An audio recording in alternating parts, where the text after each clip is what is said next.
My parents posted my dead name online, told everyone my grandma had kidnapped me, and said I was being groomed into a lifestyle. When I tried to stand up for myself, my mom just said, "You're mentally unstable." Turns out, she was the unstable one. My parents said I was possessed the night I told them I wasn't their son anymore. The first time I wore a sundress, my mom found it and called me a disgrace. I was 8. It was yellow, with little blue flowers stitched around the hem, and it made me feel like I could breathe. Like someone named Mark didn't exist for a few blissful hours. My friend Sarah had given it to me in secret. Her mom didn't know. My mom did. She found the dress stuffed behind my school books, and everything changed. From that point on, I was kept out of sight. My parents banned me from family gatherings, said I made people uncomfortable. I wasn't allowed to sleep over at friends' houses or even go to birthday parties. If I made a new friend, they'd track down their parents and make sure they knew I was troubled. One night, my dad ripped my favorite book in half because it had a girl on the cover. My mom told me I could earn her love back by acting normal for just one day. The only person who ever fought for me was Grandma. She'd call every Sunday and say, "Put my girl on the phone." Even when my mom snapped, "He's not a girl," Grandma never budged. She'd knit me scarves in bright pastels that felt like silk against my skin, slipped me notes that said, "You deserve joy," in her elegant cursive handwriting. When I wasn't allowed to come to Thanksgiving, she told them, "Then none of you get to come either," her voice like steel wrapped in velvet. High school was where I started reclaiming myself. I'd leave home in the clothes they approved, loose jeans, baggy shirts that hung from my shoulders like prison uniforms. Then in the school bathroom, I'd transform, a floral blouse with swipe of lip gloss. My friends helped hide the outfits in their lockers. We created our own little sanctuary, a rebellion in fabric and color. But there was one teacher, Mrs. Ellsworth. She never said my name without sneering, her lips curling like she'd tasted something bitter. She told me once that confusion like yours would only lead to substances, delinquency, or worse. I ignored her, until the day she called my parents about one of my outfits. That night was the worst one yet. My parents screamed until their throats went raw, voices echoing off the walls of our pristine suburban home, said I was possessed, a disgrace, that they'd rather have no child than a mockery of one. They pulled me out of school and enrolled me in an online program, said I didn't deserve the freedom to embarrass them publicly. I was trapped. They watched everything, my messages, my screen time, my closet. The only sliver of light came from Grandma's letters, slid under the door by our old mailman, Mr. Reeves, who Grandma must have paid off. One day, her note read, "There's always a room for you here," and I took it. I packed a backpack, stole my dad's emergency cash stash hidden behind the water heater, and walked for 3 hours until I reached her house. My legs ached and blisters formed on my heels, but each step felt like moving toward oxygen. I knocked, terrified she'd scold me for running away. Instead, she opened the door, hugged me tight, and said, "My sweet girl, you're home." She didn't ask questions. She made chamomile tea that tasted like comfort, and heated up her homemade chicken pot pie, steam rising with the scent of rosemary and thyme. She let me cry without rushing me, her weathered hand rubbing circles on my back. But that night, I spiraled. I spent my second night at Grandma's curled up in the bathtub, shaking, the cold porcelain against my skin. "What if they're right?" I whispered, voice bouncing off the tile walls. "What if I'm just wrong?" Grandma didn't try to fix it. She just held me, her cardigan smelling of lavender and Earl Grey. "You're not wrong," she said. "You're rare. That's what scares them." The next morning, my parents called. I heard her voice, calm but fierce as a lioness. "You don't get to abandon a child, then complain when someone else picks her up." They told her to send me back. She told them to go to hell, the words shocking from her usually proper mouth. Later that day, she told me a story I'd never heard, about her own sister, about how their parents disowned her for loving another woman, how Grandma never forgave them for it. "This family's history is full of silence and shame," she said, her eyes reflecting decades-old pain. "I refuse to let that poison touch you." That night, I sat with her on the porch swing. I wore one of her old sun hats and a soft pink cardigan that smelled of cedar and thyme. She painted my nails, steady and gentle, the pale pink polish glistening in the porch light. "You get to define who you are," she whispered, "not them." And for the first time in my life, I believed her. I started using the name Lila. It felt right, whole, like slipping into a skin that had been waiting for me all along. My friends found me online and I updated everything. Instagram, email, even my Spotify bio. My dead name disappeared like morning mist. Lila was here. I hesitated before hitting post. I knew it'd burn every bridge left. I knew people at church would whisper behind cupped hands. I knew the teacher who called my parents would see. I posted it anyway. When I posted my first photo in a flowy blue sundress that caught the light like water, I captioned it, "They tried to bury me. They didn't know I was a seed." The backlash from my parents was instant. My mom messaged me, "You're disgusting. "You'll regret this." I didn't reply, though my finger hovered over the keyboard for a long moment. Grandma's lawyer, Mr. Torres, helped us file for emancipation. He had kind eyes and a voice that never wavered when he called me Lila. She had receipts, text messages, emails, medical records showing the anxiety medication I'd been prescribed after my parents' interventions. We prepared for court, but my parents never showed. Cowards in the end. Grandma enrolled me in a new school, where I started fresh. I joined the LQB Plus Club, where kids like me existed in the open, laughing and planning events without looking over their shoulders. She helped me decorate my room in lavender and gold, colors that felt like dawn after endless night. Bought me a dress for spring formal that made me gasp when I saw it. The dress hung on my closet door, catching the morning light. Lavender chiffon with a silver belt. I touched it every morning when I woke up, just to make sure it was real. The emancipation papers came through on a Tuesday. Grandma and I were eating breakfast when Mr. Torres called with the news. His voice buzzed through the speaker as Grandma held the phone between us. "It's official, Lila. You're legally emancipated. Your parents have no legal authority over you anymore." My hand froze, fork halfway to my mouth. The scrambled egg suddenly looked blurry through my tears. Grandma squeezed my shoulder, her touch anchoring me to the moment. "Thank you," I whispered, not sure if he could even hear me. After the call, Grandma and I just sat there. The kitchen clock ticked. The neighbor's dog barked. Normal sounds on the most abnormal day of my life. "I'm free," I said, testing the words on my tongue like a new language. Grandma nodded, her eyes shining with unshed tears. "You always were, sweetheart. Now the law recognizes it too." We celebrated with ice cream for breakfast. Chocolate chip cookie dough, eaten straight from the carton, cold and sweet and forbidden. I posted a photo of the empty container with the caption, "Emancipation tastes like freedom," and cookie dough. My friends from my old school flooded the comments with heart emojis and congratulations, but by afternoon, the first signs of trouble appeared. My phone buzzed with a notification. Someone had tagged me in a post. I opened it and my stomach dropped like an elevator with cut cables. My mom had created a public post about me, about how I was mentally unstable and manipulated by liberal influences, how I'd been stolen from them by my enabler grandmother. She'd used my dead name, posted baby pictures of me, told everyone I was confused, troubled, possibly on substances. I threw my phone across the room. It hit the wall with a crack that sounded like bones breaking. "Lila?" Grandma called from downstairs, her voice tinged with concern. "Everything okay?" I couldn't answer. My throat felt like it was closing up, air refusing to move in or out. She found me curled up on my bed, staring at the ceiling, counting the tiny glow-in-the-dark stars we'd stuck there. Without a word, she sat beside me, picked up my cracked phone, and read the post. "Well," she finally said, her voice steady but tight as a violin string, "I suppose we should have expected this. They're lying," I whispered, the words barely audible. "Of course they are." She stroked my hair, her fingers gentle against my scalp. "And anyone who matters will know that." But the damage spread like wildfire. My parents contacted everyone, their church, old family friends, even the court. They claimed Grandma had kidnapped me, that I was being groomed into a lifestyle. They posted screenshots of my social media, calling me confused and sick. People I'd known my whole life started messaging me. Some were concerned, others were cruel. Mrs. Ellsworth, my old teacher, commented that she'd always known something was wrong with that boy, her words like acid on my screen. That night, I deleted all my social media apps. I couldn't bear to see more. "They're trying to erase me," I told Grandma as we sat on the porch swing. The evening air was cool against my skin, carrying the scent of her roses. "They can't erase what's real," she said firmly, the swing creaking beneath us. "You're real, Lila." The next morning, I woke up to the sound of shattering glass, like a gunshot through the quiet house. I ran downstairs in my pajamas to find Grandma standing in the living room, surrounded by glittering shards that caught the morning light like diamonds. A rock the size of a fist lay on the carpet, wrapped in paper secured with a rubber band. "Don't come closer, honey," Grandma warned, her voice shaking slightly. "There's glass everywhere." I froze on the stairs, watching as she carefully picked up the rock and unwrapped the paper. Her face hardened as she read it, lines deepening around her mouth. "What does it say?" I asked, though part of me didn't want to know. She hesitated, then read aloud, "Abominations will burn." My knees went weak. I sank down onto the stairs, wood cool against my legs. I showed Grandma, who immediately called the police. They came, took photos, wrote a report.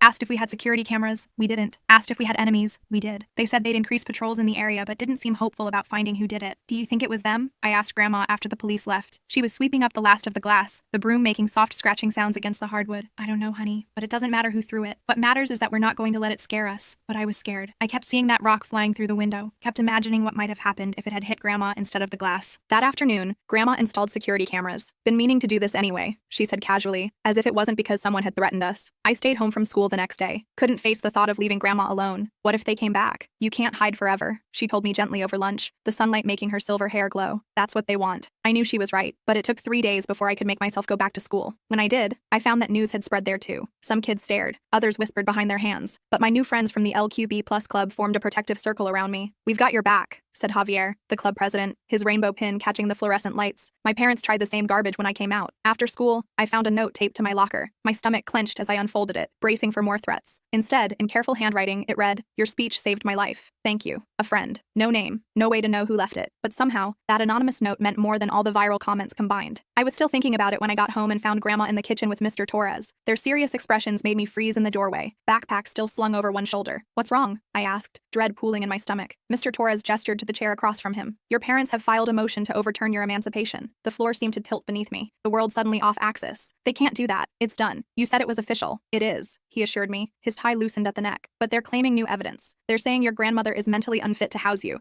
that she's encouraging delusions that put you in danger." I looked at Grandma, whose face had gone pale but determined, like a soldier preparing for battle. "That's ridiculous." "Of course it is," Mr. Torres agreed, shuffling papers before him. "But they've gotten statements from members of their church, from your former teacher, Mrs. Ellsworth, even from a psychologist who's never met either of you." "A psychologist?" Grandma's voice was sharp as a blade. "Dr. Wesley Vaughn. He specializes in gender confusion therapy. He submitted an affidavit stating that based on your social media posts, Lila is showing signs of social contagion and needs intervention." My hands curled into fists, nails biting into palms. "He's never even met me." "Exactly why his statement won't hold up in court," Mr. Torres said, his confidence steadying me slightly. "But it's enough to get a hearing scheduled." "A hearing? Back in court, facing my parents again. When?" I managed to ask, mouth dry as sand. 3 weeks from Thursday, the same day as spring formal. of course. After Mr. Torres left, Grandma and I sat in silence. The security cameras she'd installed after the rock incident blinked their red lights, a constant reminder that we weren't safe. I'm sorry, I finally said, voice small in the quiet kitchen. This is all because of my post. Grandma's head snapped up. Don't you dare apologize for being yourself. This is on them, not you. But if I hadn't gone viral, they would have found another excuse, she said firmly, hands flat on the table. People like your parents always do. That night, I couldn't sleep. I kept checking the security camera feed on my phone, jumping at every shadow that moved across the lawn. Around 2 a.m., I heard Grandma's bedroom door open and went downstairs to find her in the kitchen, making tea, the kettle's whistle breaking the night's silence. Couldn't sleep either? She asked, pulling out a second mug from the cabinet. I shook my head, hair falling into my eyes. What if they win? She poured hot water over the tea bags, steam rising between us. They won't. But what if they do? What if they make me go back? She set the mug in front of me, her eyes fierce in her gentle face. Then we'll run. Canada, Mexico, wherever we need to. I'm not letting them take you. The absolute certainty in her voice steadied me. We sipped our tea in silence, the kitchen clock ticking away the hours until dawn. The next day at school, I told my friends from the LQBT+ club about the court hearing. Javier immediately organized what he called Operation Testimony, gathering statements from teachers, counselors, and students who could vouch for how well I was doing. We'll flood the court with evidence, he declared, eyes bright with purpose. They won't stand a chance. His confidence helped, but the knot in my stomach remained, especially when, after school, I found another note on my locker. This one wasn't friendly. Freak. Go home. I crumpled it up, looking around the empty hallway. Someone was watching me. I could feel it, like eyes boring into my back. That feeling followed me home, intensified when I checked my email to find a message from an anonymous account. The subject line, "We know where you live." The body contained just our address and a Bible verse about abominations. I showed Grandma, who immediately called the police. The same officers came, took another report, said the same things about increasing patrols. One of them, Officer Ramirez, seemed genuinely concerned, her dark eyes softening when she looked at me. Have you considered a restraining order? She asked. Against who? I asked bitterly, gesturing at my laptop. Anonymous emails? Random notes? Against your parents, she clarified. Given the timing of these threats and their court filing, I looked at Grandma, who nodded slowly, understanding dawning on her face. It might help our case, she said. The next day, we were back in Mr. Torres's office, filing for a temporary restraining order. He took photos of the email, the note, the police reports about the rock. The judge might not grant it without direct evidence linking your parents to these incidents, he warned, glasses sliding down his nose. But it establishes a pattern of harassment coinciding with their legal actions. As we were leaving his office, my phone rang with an unknown number. I almost declined it, but something made me answer. Hello? Is this Lila? A woman's voice, hesitant, unfamiliar. Yes, who's this? My name is Nancy. I was a member of your parents' church. Until recently. I gripped the phone tighter, knuckles white. Okay, I need to tell you something about what they're doing. Can we meet? I looked at Grandma, who had stopped to listen, her eyebrows raised in question. She raised an eyebrow. I don't know, I said carefully. How do I know this isn't a trap? It's not, I swear. I have a transgender son. He's in college now, but I know what your parents are doing. I've seen it from the inside. I covered the phone. She says she has a trans son, that she knows what my parents are planning. Grandma thought for a moment, eyes narrowed in consideration. Tell her we'll meet her somewhere public, the coffee shop downtown. We arranged to meet Nancy that afternoon. I was a bundle of nerves as we waited, jumping every time the door opened, the bell jingling. When a woman in her 50s with short gray hair and kind eyes approached our table, I knew immediately it was her. Thank you for meeting me, she said, sliding into the booth across from us. I wasn't sure you would. What do you know about my parents? I asked, too anxious for small talk. Nancy glanced around, then lowered her voice. They've organized a campaign against you. They're calling it Saving Mark. They've got the church raising money for legal fees, for therapy when they get you back. They're coaching people on what to say to the court. My stomach churned like I'd swallowed acid. What kind of things? That your grandmother is mentally unstable, that she's forcing you to dress like a girl, that you were a normal, happy boy until you went to live with her. Grandma's hand found mine under the table, warm and steady. Do you have proof of any of this? Nancy nodded, pulling a strand of hair behind her ear. I recorded their planning meeting last Sunday. I couldn't just sit there and listen to them plot against a child, not after what my own son went through. She pulled out her phone and played an audio file. My father's voice filled our corner of the cafe,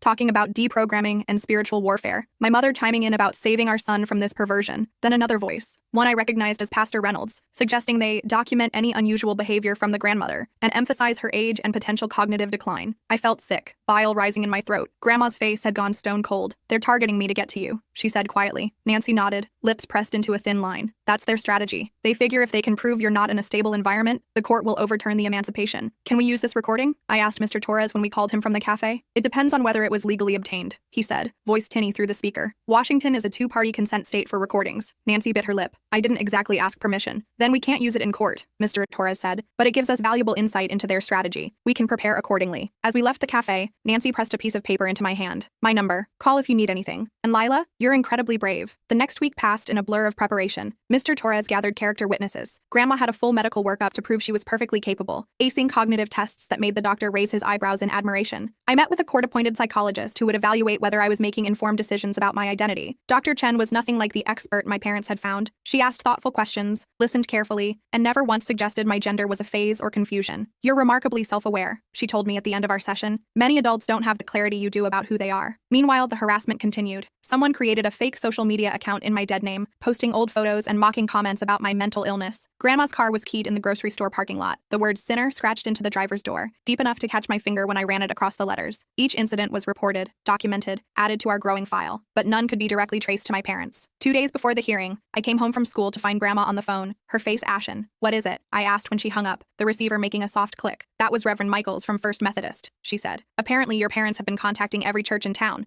telling them I'm an occultist who's using witchcraft to corrupt you." I stared at her, disbelief washing over me. "Witchcraft? Seriously? They found my old tarot cards in the attic," she said with a bitter laugh. "The ones my sister gave me in the 70s. I haven't touched them in decades." "This is insane," I whispered, sinking into a chair. "No," she corrected. "This is desperate. They're throwing everything at the wall to see what sticks." The night before the hearing, I stood in front of my mirror, trying on the lavender dress for spring formal, the event I probably wouldn't be attending now. I smoothed the chiffon over my hips, watching how it caught the light like water. Grandma appeared in the doorway, her reflection joining mine. "Beautiful," she said softly. I turned to face her, fabric swishing around my legs. "I'm scared." "I know, sweetheart. What if tomorrow goes wrong? What if they make me go back?" She crossed the room and took my hands, her skin soft with age. "Listen to me. No matter what happens in that courtroom, you are Lila. No judge, no parent, no one can take that from you. They can control where you live for now, but they can't control who you are." I hugged her fiercely, breathing in her familiar scent of lavender and Earl Grey tea. "I love you. I love you too, my sweet girl." Morning came too quickly. I wore a simple blue dress with a cardigan, formal enough for court, but unmistakably feminine, a small act of defiance. The courthouse steps were crowded with people. Some held signs supporting me, "Let Lila live," and "Trans rights are human rights." Others held signs supporting my parents, "Save Mark," and "Stop child abuse." I kept my eyes forward, Grandma's hand steady on my back as we pushed through. Mr. Torres met us at the entrance, his face grim. "Your parents brought reinforcements," he warned. "Half their church is here, and that psychologist, Dr. Vaughn." Inside, the courtroom was packed. My parents sat at the front with their lawyer, a severe-looking woman named Ms. Blackwell. My mother wore a cross so large it looked like costume jewelry. My father's face was set in stone, jaw clenched tight. The hearing began with their side presenting first. Ms. Blackwell painted a picture of me as a confused, manipulated child and Grandma as an aging, unstable influence. Mrs. Ellsworth testified that I had been attention-seeking and disruptive at my old school. Dr. Vaughn spoke at length about social contagion and rapid-onset gender dysphoria, terms Mr. Torres later told me were not recognized by mainstream psychology. Then it was our turn. Mr. Torres presented evidence of my improved grades, statements from teachers at my new school, Dr. Chen's evaluation. Grandma's doctor testified about her excellent health, both physical and mental. When it was my turn to speak, I approached the stand with shaking legs. After being sworn in, I faced the judge directly. "Your Honor, I've been Lila my whole life. I just didn't have the words for it until recently. My parents didn't lose a son. They never had one. They had a daughter they refused to see." I described the years of isolation, the torn books, the conditional love. The judge listened intently, occasionally glancing at my parents. "Since living with my grandmother, I've thrived. My grades are better. I have friends. I'm not afraid all the time. Isn't that what parents should want for their child? For them to be happy and healthy?" When I finished, the courtroom was silent. My mother was crying silently, tears tracking through her makeup. My father wouldn't look at me, his gaze fixed on his hands. The judge called a recess to review all the evidence. As we waited in the hallway, I spotted Nancy sitting alone on a bench. She gave me a small, encouraging smile. When court resumed, the judge cleared his throat. "This is not a simple case. On one hand, we have parents who claim to be acting out of concern for their child's well-being. On the other, we have a minor who has been legally emancipated and appears to be thriving in her current environment." He shuffled some papers. "I've reviewed the evidence thoroughly, including the troubling pattern of harassment that has coincided with these proceedings. While there is no direct proof linking the respondents to these incidents, the timing is suggestive." My heart pounded so loudly I was sure everyone could hear it, the blood rushing in my ears. The purpose of family law is not to enforce parental authority at all costs, but to ensure the well-being of the child. In this case, the evidence clearly shows that Lila is flourishing in her grandmother's care. Her academic performance has improved. Mental health professionals report she is well-adjusted. She has formed healthy peer relationships. He looked directly at my parents. By contrast, the evidence suggests that returning to her parents' home would be detrimental to her well-being. The court therefore denies the motion to overturn emancipation. Relief flooded through me so intensely I nearly collapsed, legs suddenly weak. Grandma squeezed my hand so hard it hurt, her rings pressing into my skin. "Furthermore," the judge continued, "given the pattern of harassment, I am granting a temporary restraining order. The respondents must maintain a distance of at least 500 feet from both Lila and her grandmother, and refrain from any contact, direct or indirect, for a period of 90 days. My parents' lawyer immediately began whispering to them. My father's face had gone red with anger. My mother just looked hollow, emptied of everything but bitterness. As we left the courtroom, reporters called out questions. I kept my head down, overwhelmed by the noise and attention. But at the bottom of the courthouse steps, I paused and turned back. My parents stood at the top of the steps, surrounded by their church friends. For a moment, our eyes met across the distance. I thought about the photo my mother had shown me at Pride, the one of me in the Batman cape and princess dress, the evidence that they had always known who I was, even if they couldn't accept it. I raised my hand in a small wave, not forgiveness, not reconciliation, just acknowledgement. This is who I am. This is who I've always been. They didn't wave back. In the car, Grandma turned to me. Spring formal is tomorrow. Do you still want to go? I thought about the lavender dress hanging in my closet, about how close I'd come to losing everything. Yes, I said. I want to go. That night, I reinstalled my social media apps, posted a simple update. We won. I'm staying home. My real home. Thank you to everyone who supported us. The comments flooded in immediately, but I didn't read them. Instead, I turned off my phone and went to help Grandma make dinner. Tomorrow would bring new challenges, new battles, but tonight, we were safe. Tonight, we were home. And tomorrow, I would wear my lavender dress and dance. The next morning, I woke up early, the memory of court still fresh in my mind. The lavender dress caught the sunlight streaming through my window, almost glowing against my closet door. Spring formal was tonight. After everything, it seemed surreal that I'd be doing something so normal. I padded downstairs to find Grandma already in the kitchen, humming as she flipped pancakes, the sizzle and sweet smell filling the air. Big day, she said, sliding a plate toward me. I nodded, drowning the pancakes in syrup. Do you think they'll leave us alone now? Grandma's hands paused mid-flip. I hope so, sweetheart, but people like your parents, they don't give up easily on their version of reality. The doorbell rang just as I was finishing breakfast. Grandma and I exchanged worried glances. We weren't expecting anyone. Through the peephole, I spotted a delivery person holding a large white box. Grandma checked the security camera feed on her phone before cautiously opening the door. Delivery for Lila, the woman said cheerfully. I signed for the package and brought it to the kitchen table. No return address. Should I open it? I asked, suddenly wary of unexpected packages. Grandma nodded but stood back slightly, carefully. Inside the box, nestled in tissue paper, was a corsage of lavender roses and baby's breath, delicate and perfect. A small card read, "For the strongest girl I know. Wear this tonight and remember who you are. Love, Sarah." My childhood friend, the one who'd given me my first yellow sundress with blue flowers. We'd lost touch after my parents pulled me from school, but she must have seen my viral post. She remembered, I whispered, touching the delicate petals. Grandma smiled, crow's feet deepening around her eyes. True friends always do. I snapped a photo of the corsage and posted it with the caption, "From my first sundress to my first formal. Thank you, Sarah." Full circle moment. Within minutes, Sarah replied, "Couldn't let you go to your first dance without proper accessories. Call me sometime. Miss you." The rest of the day passed in a blur of preparation. Grandma helped me style my hair, pinning it up with small crystal clips she'd found at the vintage shop downtown. I did my makeup 3 times before getting it right. Subtle enough to look natural, but special enough for the occasion. "You don't have to be nervous," Grandma said, watching me fidget with my eyeliner. "I'm not nervous about the dance," I admitted, setting down the pencil. "I'm nervous about after.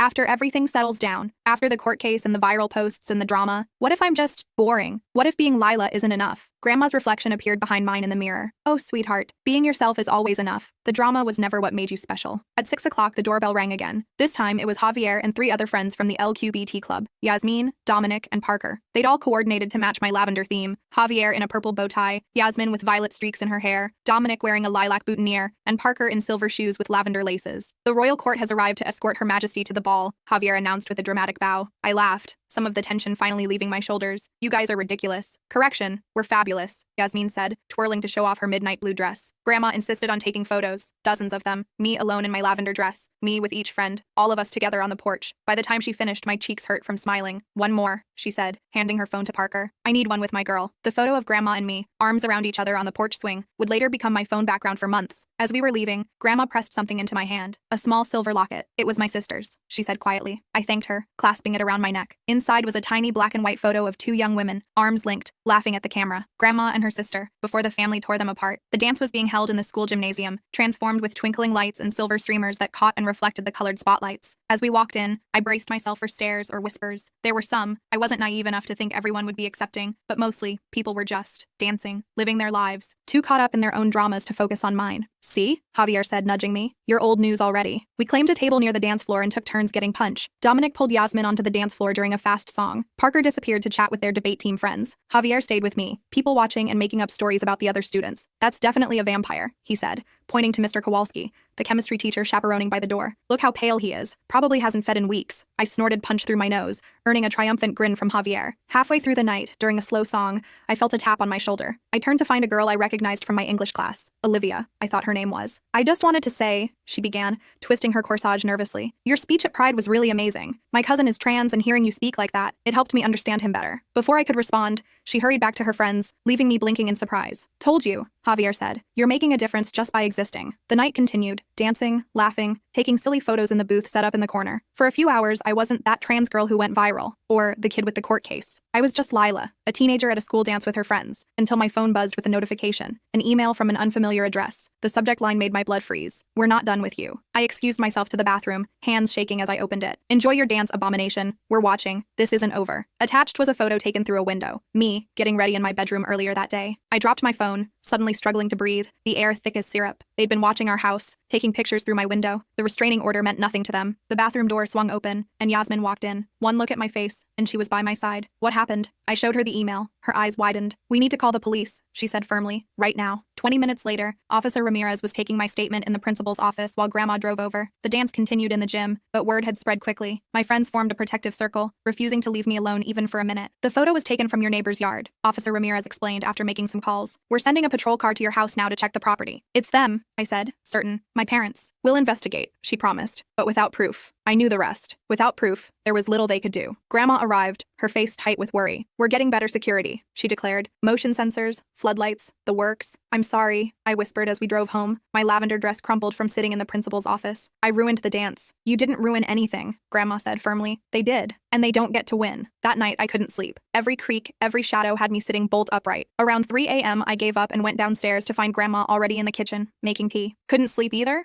I asked. She shook her head. I keep thinking about what they might do next. We sat in silence, sipping our tea, until Grandma suddenly set down her mug with a decisive clink. I've been thinking, she said. What if we moved? I blinked at her. Moved? Where? Anywhere. Seattle, Portland, San Francisco, somewhere with a bigger community, somewhere they couldn't find us so easily. The thought was both terrifying and exhilarating. But your house, your friends, your whole life is here. Grandma reached across the table to take my hand. My whole life is wherever you are, sweet girl. This house is just walls and a roof. We can make a home anywhere. The next morning, I woke to the sound of hammering. I found Grandma on the front porch with a woman in overalls installing a security camera. Morning, sleepyhead, Grandma called. This is Dana from Secure Home Systems. She's setting us up with the full package. Dana waved a drill at me. Your grandma doesn't mess around. This place is going to be Fort Knox by the time I'm done. By afternoon, our house bristled with cameras, motion sensors, and floodlights. Dana walked us through the new security app on our phones. Any movement outside, you'll know about it, she assured us. And it all records to the cloud, so even if someone damages the cameras, you'll have the footage. That night, my support group held an emergency meeting. Tony had called everyone together after hearing about the email at the dance. This is serious escalation, they said,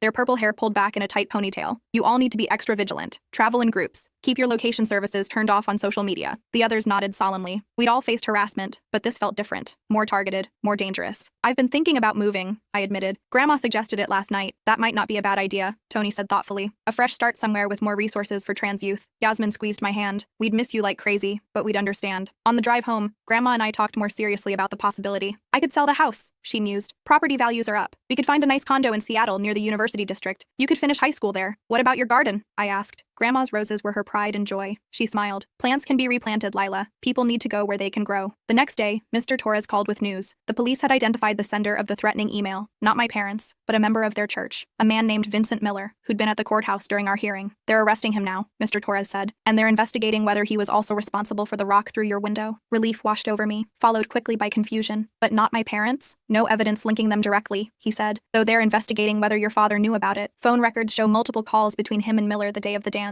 It was something at least, a small measure of justice, but it didn't answer the bigger question. Would we ever be truly safe here? That evening, as Grandma and I sat on the porch swing, now under the watchful eye of 2 security cameras, I made my decision. I want to stay, I said. Grandma looked surprised. Are you sure? After everything? I nodded, running my fingers over the silver locket around my neck. If we leave, they win. This is our home. I don't want to be chased away from it. She studied my face for a long moment. It won't be easy. Nothing worth doing ever is, I replied, echoing one of her favorite sayings. The next week brought changes. Vincent Miller was charged with stalking and harassment. The restraining order against my parents was extended to include electronic contact after evidence emerged that my father had known about the photos, text messages between him and Miller revealing his awareness of the surveillance. At school, I rejoined the LQB Plus club meetings, worked on my English essay about identity and belonging, helped Yasmin campaign for student council, normal teenage things that felt extraordinary after everything that had happened. One afternoon, I came home to find Grandma in the garden, digging up one of her rose bushes. What are you doing? I asked, dropping my backpack on the porch. Transplanting, she said, wiping soil from her forehead with the back of her gardening glove. This yellow rose needs more sun. It's been struggling in the shade. I watched as she carefully moved the plant to a sunnier spot, patting the soil around its roots with gentle hands. There, she said, sitting back on her heels. Now it can truly thrive. That night, I reinstalled my social media apps, posted a new photo, me in the garden, next to Grandma's newly transplanted yellow rose. The caption read, "Some of us need to be replanted to bloom. Some of us need to stand our ground. Either way, we grow." Still here. I didn't block comments this time. Let them come. The good, the bad, the confused. I wasn't hiding anymore. 2 days later, a letter arrived. No return address, but I recognized my mother's handwriting immediately. Grandma watched as I turned it over in my hands. "You don't have to open it," she said. "I know." I slid my finger under the flap and pulled out a single sheet of paper. No apology. No declaration of acceptance. Just 3 lines. "We're moving to Arizona. Your father's company is transferring him. I've enclosed something that belongs to you." Inside the envelope was a small, faded photograph. Me at 8 years old, in that first yellow sundress with blue flowers. The one Sarah had given me. The one that started everything. I stared at it for a long time. The joy on my face. The freedom in my posture. The authenticity that had terrified them so much they'd spent years trying to crush it. "They're leaving," I told Grandma, passing her the note. She read it quickly. "How do you feel about that?" I considered the question carefully. Relieved, sad, free. I looked down at the photo again. Mostly free. That evening, I added the childhood photo to my Instagram. No caption this time. Just the image of a child being exactly who she was meant to be. The comments poured in immediately, but one stood out. From my father's account, the first and only time he'd ever acknowledged my online presence. "Be well, Lila." 2 words. Not an apology, not acceptance, but something like release. I didn't respond. Some conversations are better left unfinished. Summer arrived. Grandma's roses bloomed in spectacular fashion, especially the transplanted yellow one. I got a part-time job at the local bookstore, applied for a summer writing program at the community college, started researching universities with strong LGBTQ+ support systems. Life settled into a new normal. Not perfect, not without challenges, but mine. On the anniversary of the day I ran away, the day I came home to Grandma's, we celebrated with chicken pot pie, just like that first night. As we ate, Grandma raised her water glass in a toast to seeds that grow, no matter where they're planted. I touched my glass to hers, to finding where you belong. Later, I stood in front of my mirror, the lavender dress from spring formal now hanging as a memento on my wall. Beside it, a calendar marked with college application deadlines, support group meetings, and normal teenage plans. I touched the silver locket around my neck, thinking of Grandma's sister who never got to live openly, of all the people before me who made my life possible, of all the people who would come after. They tried to bury me, but here I was, growing,